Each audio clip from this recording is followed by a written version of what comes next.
I think I fell in love with my wife's best friend. And the worst part? She knows. I don't know how to even start this.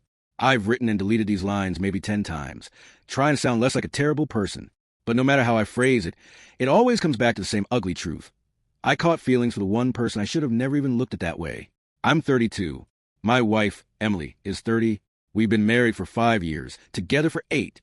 We have a small apartment just outside Chicago, nothing fancy, but it's ours. We build a quiet life, routines and side jokes, Sunday pancakes, Netflix arguments, that kind of stuff. At least, that's what it used to be. Lately, everything feels muted, like someone turned the color down on our lives. We still talk, we still laugh, but it's autopilot. She's busy with work. I'm drowning in mine, and by the time we're both home, we just collapse into separate corners of the couch, phones in hand. Two people living together, but barely touching. Then there's her, Sarah, Emily's best friend since college. She's always been around, always part of our lives in one way or another. Funny, spontaneous, a bit chaotic in the best way. The kind of person who walks into a room and changes the temperature. She started coming over more often last year. Girls' nights, movie nights, helping Emily with her small business ideas. And at first, it was just nice. She brought energy.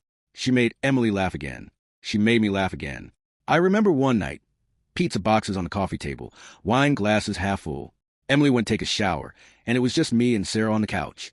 She was scrolling through some memes on her phone, showing me stupid stuff, laughing so hard she almost spilled her drink. And for the first time in months, I laughed too, really laughed. It scared me how good that felt. I should have noticed the warning signs then. The way my chest tightened when she smiled.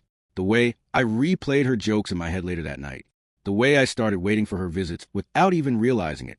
But when you've been starved to warm for so long, even a spark feels like sunlight. It started small. It always does. Sarah began texting me sometimes. First about Emily. Little things like, "Hey, do you know if Em's free this weekend?" Or, "Can you remind her to bring that book she borrowed?" Then it became memes, random photos, inside jokes. Then it became something else. One night, she sent a picture of her cat sitting in a shoebox with a caption, "He's judging me because I'm eating cereal for dinner again." I replied, "Honestly, same. My dinner was a granola bar and guilt." She sent a laughing emoji, then, "You okay, though? You sound tired lately." No one had asked me that in a while. It sounds pathetic, but that one text, just someone noticing, hit harder than I expected. I found myself typing back longer messages, telling her about my job, how Emily and I barely talk these days, how I felt invisible in my own house. She didn't judge. She listened. She made me laugh again. I started looking forward to her messages more than I should have. Sometimes they'd pop up during meetings, and I'd smile like an idiot. Other times, she'd text late at night, "Can't sleep?" And I'd reply before even thinking. We never talked about anything inappropriate. It wasn't like that. But every word, every emoji, every silence between messages carried something unspoken, something warm and dangerous. Then came the moment that changed everything. It was a rainy Saturday. Emily had gone to visit her parents, and Sarah texted, "Hey, I'm in the area. Mind if I drop off that book and wanted?"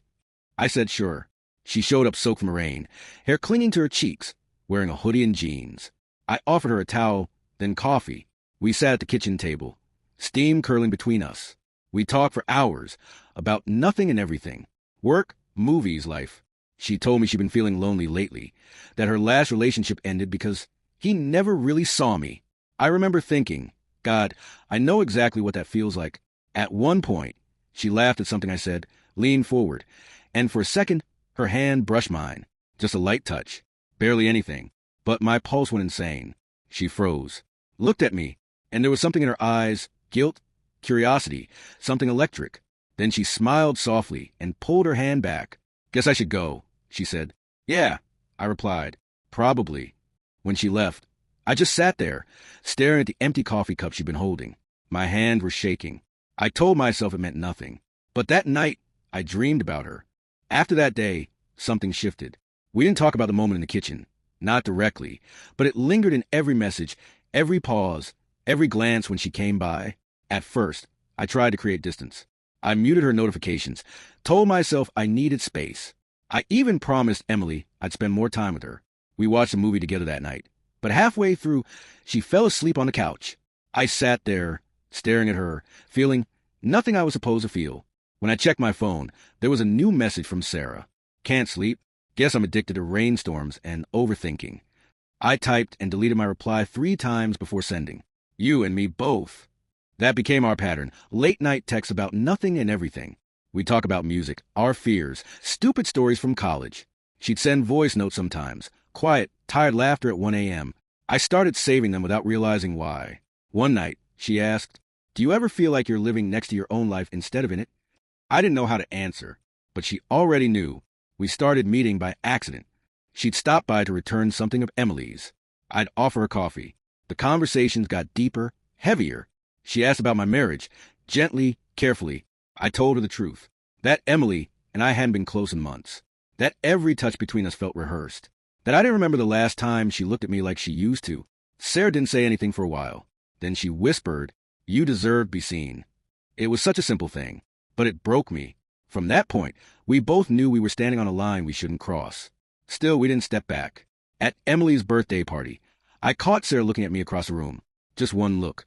But it lasted long enough that I had to look away. Later that night, she texted me, "You looked happy tonight." I replied, "I wasn't." She sent back just one, a single punctuation mark that felt like a confession. The guilt was eating me alive. Every time Emily laughed with her, I felt sick, knowing what I was hiding, knowing Sarah was hiding it too. Then came the night, everything cracked. Emily invited Sarah over for dinner. We cooked, drank wine, joked like nothing was wrong. At one point, Emily got a call and went upstairs. The house went quiet. Sarah and I were sitting at the table. Her eyes found mine. There was that silence again, heavy, full of everything unsaid. "I can't do this," she whispered. "I know," I said, but neither of us moved. When Emily came back downstairs, we both pretended to laugh at something. I don't even remember what it was. That night, I didn't sleep. Neither did she. At 3:12 a.m., I got a text from her. "We need to stop before we ruin everything."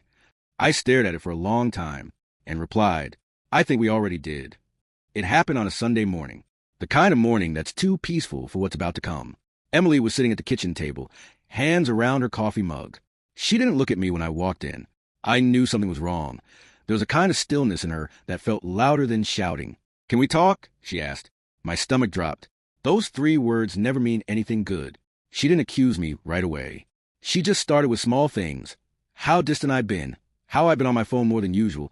How my smile didn't reach my eyes anymore. Then she said it, quietly. "Are you in love with her?" I froze. It felt like the air was pulled out of the room. I wanted to deny it. I really did. But my throat locked up. There was no version of the truth that could make this okay. "I don't know," I said finally. "I didn't mean for anything to happen." She gave a small, sad laugh. "That's the thing about meaning to, isn't it? It still happens." Her eyes weren't angry, just tired. The kind of tired that comes from holding something broken for too long. She told me she saw the messages. Not all of them, just enough. The 1 a.m. text, the voice notes, the small emojis that shouldn't mean anything but somehow do. "I trusted her," Emily whispered. "And I trusted you." I had no defense. No way to fix the way her voice cracked when she said it. "I never touched her," I said. She looked at me, tears in her eyes. "I know," she said. "That's what makes it worse." Silence again. The kind that doesn't ask for an answer. We didn't fight. We didn't scream. We just sat there, 2 people who used to love each other like breathing, staring at what was left. After a long while, she said softly, "I think we need space." She didn't kick me out. She didn't cry anymore. She just stood up, took her mug, and went upstairs. That night, I packed a small bag and went to stay at a friend's place. Sarah didn't text. Neither did I. But around midnight, I saw she viewed my story, just a photo of the empty guest room I was in, and somehow that tiny action hurt more than anything. It's been 8 months since that morning. 8 months since the kitchen went silent. Since the text stopped. Since I packed that bag and walked out. I moved into a small apartment near the river. Nothing fancy, just quiet. The kind of quiet you don't have to apologize for. I bought new dishes, new sheets, even a new mug. But every time I make coffee, I still fill 2 cups by habit. Emily and I talk sometimes. Mostly about logistics, the house, the bills, the dog. Her voice sounds steadier now. Stronger. There's a man in her new photos. Not many, but enough to see she's smiling again. It hurts in that good way. The way pain feels when it's finally healing. Sarah disappeared completely for a while. Deleted her social media. Changed her number. I thought that was it. Then one night, out of nowhere, I got a message.